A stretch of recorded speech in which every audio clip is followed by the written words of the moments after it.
நண்பர்களே, நம்ம இன்றைக்கி ஒரு புது விஷயத்தை பற்றி பார்க்க போகிறோம். எல்லாருமே கேள்விப்பட்டிருப்பீங்க, 59 சைனீஸ் அப்ளிகேஷன்ஸ் வந்து இந்தியாவில் வந்து பேன் பண்ணியிருக்காங்க, சரிங்களா? ஸோ அதை பற்றின இன்ஃபர்மேஷன்ஸ் தான் இன்றைக்கி நம்ம பார்க்க போகிறோம். ஸோ ஒவ்வொரு நாட்டிலையும் ஒவ்வொரு அப்ளிகேஷன்ஸ் இன்ட்ரடியூஸ் பண்ணும்போது ஸோ அந்த நாட்டுக்கான ரூல்ஸ் அண்ட் ரெகுலேஷன்ஸ் அப்படின்னு சொல்லிட்டு கொஞ்சம் கொடுப்பாங்க, சரியா? ஸோ அதை ஃபாலோ பண்ணி தான் ஒவ்வொரு அப்ளிகேஷன்ஸும் ஒவ்வொரு நாட்டில் வந்து லான்ச் பண்ணுவாங்க. ஓகே, ஸோ அந்த ரூல்ஸ் அண்ட் ரெகுலேஷன்ஸ் அந்த அப்ளிகேஷன்ஸ் வந்து வயலேட் பண்ணுறாங்க இல்லைனா மீறுறாங்க அப்படின்னு தெரிஞ்சிச்சுன்னா அந்த நாட்டில் வந்து அந்த அப்ளிகேஷன்ஸை வந்து பேன் பண்ணுவாங்க, சரியா? அதே மாதிரி தான் இப்போ நமக்கு ஏற்கனவே வந்து இந்தியா சைனா பார்டரில் வந்து பிரச்சனைகள் நடக்குது. ஸோ அது எல்லாருக்குமே தெரிஞ்ச விஷயம் தான். ஸோ அதுவும் இல்லாமல் நம்மளோட டேட்டாஸை வந்து மிஸ்யூஸ் பண்ணுறதுக்கான வாய்ப்புகள் இருக்குது அப்படிங்கிறது மாதிரி நிறைய ரிப்போர்ட்ஸ் வந்து கவர்மெண்ட்டு கிடச்சிருக்கு, சரிங்களா? ஸோ பேஸ்ட் அப் பண்ண ஸோ அதனால தான் என்ன பண்ணியிருக்காங்க, ஸோ தடாலடியாக இப்படி வந்து ஒரு அறிவிப்பு வெளியிட்டிருக்காங்க.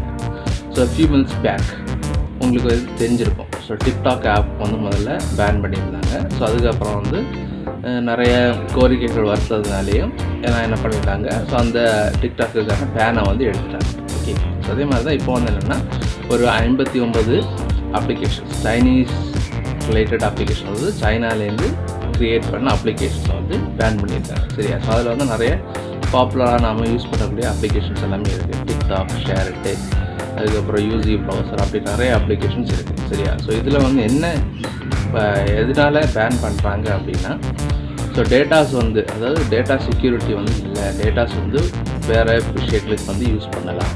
அதுவும் இல்லாமல் சில அப்ளிகேஷன்ஸில் பார்த்திங்கன்னா நம்ம நாட்டுக்குன்னு சொல்லிட்டு கொஞ்சம் பிரின்சிபிள்ஸ் வச்சுருப்பாங்க. ஸோ அந்த பிரின்சிபிள்ஸ் எல்லாம் வயலேட் பண்ணுற மாதிரி கண்டென்ட்ஸ் இருக்குது.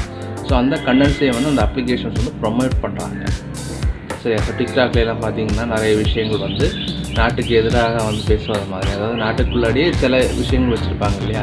ஸோ ஜாதி மதங்கள் பற்றி எல்லாம் பேசக்கூடாது ஸோ அப்படிங்கிற மாதிரி தான். ஸோ அந்த மாதிரி பல விஷயங்கள் அவன் வந்து என்ன பண்ணியிருக்காங்க, வயலேட் பண்ணுற மாதிரி நிறைய பேர் வீடியோஸ் வந்து போஸ்ட் பண்ணியிருக்காங்க. ஸோ அந்த வீடியோஸ் எல்லாமே வந்து என்ன பண்ணுது, டிக்டாக் அப்ளிகேஷன்ஸ் வந்து ப்ரமோட் பண்ணுது, சரிங்களா? ஸோ இந்த மாதிரிலாம் கம்ப்ளைண்ட்ஸ் நிறைய இருக்குது. ஸோ அதனால் டேட்டா செக்யூரிட்டி இல்லை, ப்ளஸ் வந்து நாட்டோட இறையாண்மை, அதாவது நாட்டுக்கு இருக்கக்கூடிய நாட்டில் வந்து கொஞ்சம் ரூல்ஸ் அண்ட் ரெகுலேஷன்ஸ் வச்சுருப்பாங்க, அதையெல்லாம் மீறுற மாதிரி இருக்கக்கூடிய கண்டென்ட்ஸை வந்து நிறையா வந்து ப்ரொமோட் பண்ணுறாங்க. ஸோ அப்படிங்கிறதுனால என்ன பண்ணியிருக்காங்க, ஸோ இந்த பர்டிகுலர் 59 அப்ளிகேஷன்ஸை வந்து பேன் பண்ணியிருக்காங்க, சரிங்களா? ஸோ நம்ம இந்த வீடியோவில் 59 அப்ளிகேஷன்ஸ் என்னென்ன அப்ளிகேஷன்ஸ் வந்து பேன் பண்ணியிருக்காங்க, ஸோ அப்படி அந்த பேன் பண்ண அப்ளிகேஷன்ஸுக்கு என்னென்ன அல்டர்னேட்டான அப்ளிகேஷன்ஸ் இருக்குது, சரியா? அல்டர்னேட்டிவ் ஆப்ஸ் என்னென்ன இருக்குது அப்படிங்கிற டீட்டெயில்ஸ் வந்து இன்றைக்குள்ள வீடியோவில் நம்ம வந்து பார்க்க போகிறோம். ஸ்கிப் பண்ணாமல் கடைசி வரைக்கும் வீடியோவை வந்து பாருங்கள்.